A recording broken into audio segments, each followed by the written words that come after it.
புதுச்சேரியில் போலி மாத்திரை தயாரிப்பு விவகாரம் எதிரொலியாக இமாச்சல பிரதேசத்தில் தயாரிக்கப்பட்ட ஊசி மருந்து மற்றும் சோலான் மாவட்டத்தில் தயாரிக்கப்பட்ட மாத்திரை ஆகிய 2 மருந்துகள் தரம் குறைவாக இருந்ததால் அதனை புதுச்சேரியில் விற்பனை செய்ய மாநில மருந்து கட்டுப்பாட்டுத்துறை தடை விதித்துள்ளது.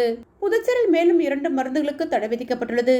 இதுகுறித்து புதுச்சேரி மருந்து கட்டுப்பாட்டுத்துறை அதிகாரி அனந்தகிருஷ்ணன் வெளியிட்டுள்ள அறிக்கையில், இமாச்சல பிரதேச மாநிலத்தில் உள்ள பிரைம்ஸ் மருந்து நிறுவனம் தயாரிக்கும் பிரம் கிளவ் ஊசி மருந்து மற்றும் சோலன் மாவட்டத்தில் உள்ள பின்னாக்கில் லைஃப் சயின்ஸ் நிறுவனம் தயாரிக்கும் அஸ்ட்ரமோல் 500 எனப்படும் பாராசிட்டமல் மாத்திரை போதிய தரம் இல்லாததால் அதனை புதுச்சேரியில் விற்பனை செய்ய மாநில மருந்து கட்டுப்பாட்டுத்துறை தடை விதித்துள்ளது.